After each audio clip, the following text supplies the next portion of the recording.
Assalamualaikum warahmatullahi wabarakatuh.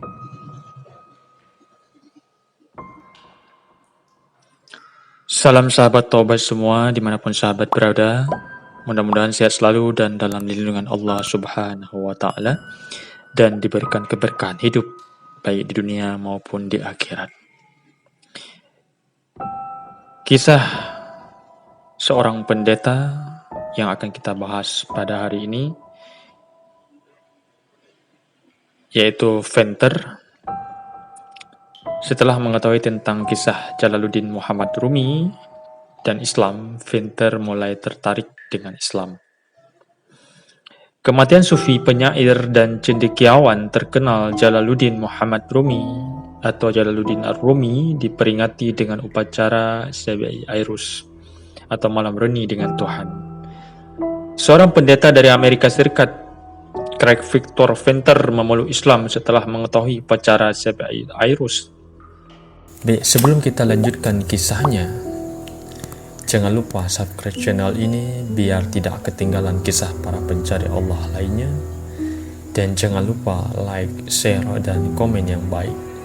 Insya Allah keberkahan buat kita semua dari kisah para mu'alaf dan kisah-kisah Islam seluruh dunia. Craig Victor Venter lahir pada tahun 1955 di negara bagian Carolina Utara, Amerika Serikat, dan dibesarkan di Los Angeles. Craig Victor Venter tumbuh besar dengan latar pendidikan agama yang kuat dan bersekolah di sekolah agama dan menjadi pendeta. Selama 1 dekade lamanya, Venter telah mengajar kelas agama di universitas-universitas Amerika Serikat. Namun seiring berjalannya waktu, dia mulai merasakan kekosongan spiritual dalam dirinya. Dia mencoba mencari penyebab kekosongan itu hingga pada tahun 2004 ia bertemu dengan Essene Chalabi Bayrus, cucu perempuan Rumi generasi ke-22 dalam sebuah program di Amerika Serikat. Setelah mengetahui tentang Rumi dan Islam, Venter mulai tertarik. Ia kemudian mengunjungi Konya pada tahun 2005 atas undangan Bayru.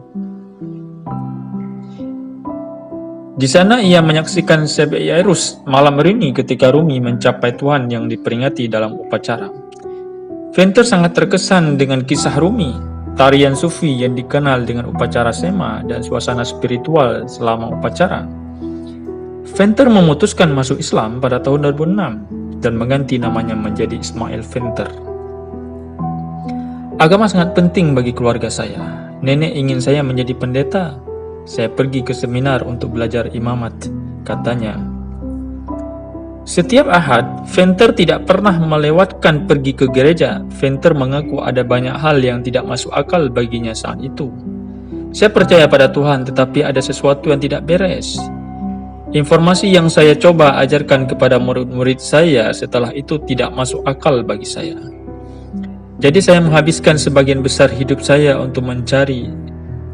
Saya dulu mengajari di seminar, tetapi saya tidak percaya pada apa-apa yang saya ajarkan. Venter kemudian memutuskan berhenti mengajar dan meninggalkan gereja untuk pulang ke California dan bertemu keluarganya.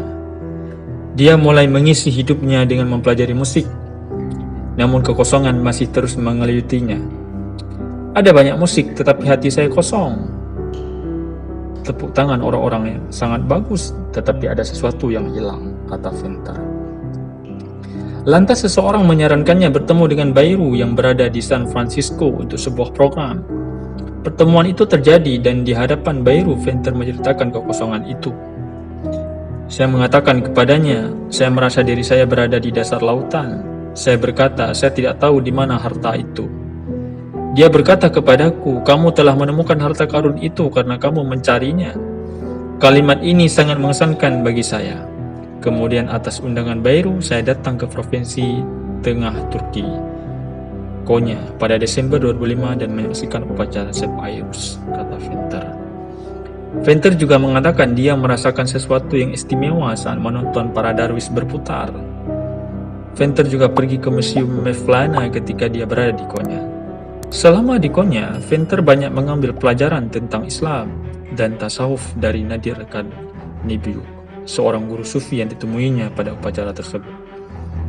Dan saya berhenti dan memperhatikannya dan melihat sekeliling ketika dia sedang berdoa. Kemudian dia memanggil saya untuk berdoa juga. Tidak tahu harus berbuat apa, saya berjalan menuju Nias, yaitu penceresi jendela harapan. Kata Venter sambil menambahkan dia mulai berdoa. Kemudian sesuatu terjadi. Saya tidak tahu apa yang terjadi, tapi saya tercengang. Saya merasa seperti hati saya terkoyak dan saya menangis. Saya merasa seperti Rumi memanggil saya. Saya menangis berjam-jam ungkapnya. Saat itu juga Venter merasa tempat itu adalah tempat yang dia cari-cari selama ini, tempat yang ia butuhkan. Jalan Rumi adalah jalan Nabi Muhammad. Saya tahu inilah kebenaran saya menjadi seorang muslim tahun depan, tambahnya. Dia kemudian mengunjungi Konya setiap tahun karena dia percaya ini adalah tempat yang tepat untuk belajar lebih banyak tentang Rumi. Mengikuti jalan Rumi berbeda dengan tinggal di Amerika Serikat. Ia lantas memutuskan pindah ke Konya. Suatu malam, seorang darwis muda pengikut Rumi bertanya tentang keluarga saya yang saya berkata, orang tua saya sudah meninggal. Dia menatapku dan berkata, kami adalah keluargamu. Itu adalah salah satu hal terpenting yang dikatakan seseorang kepada saya. Itu sebabnya saya terus datang ke Konya dan kemudian menetap di sana. Nah, inilah kisah Venter yang mencari Tuhan sehingga dia menemukan agamanya yang murni, hatinya yang tenang, yaitu di Islam. Nah, kita doakan mudah-mudahan Venter atau Ismail Venter terus istiqamah di dalam kepercayaannya dan diberikan selalu keberkahan hidup di dalam setiap langkahnya. Billahi taufiq wal hidayah. Wassalamualaikum warahmatullahi wabarakatuh.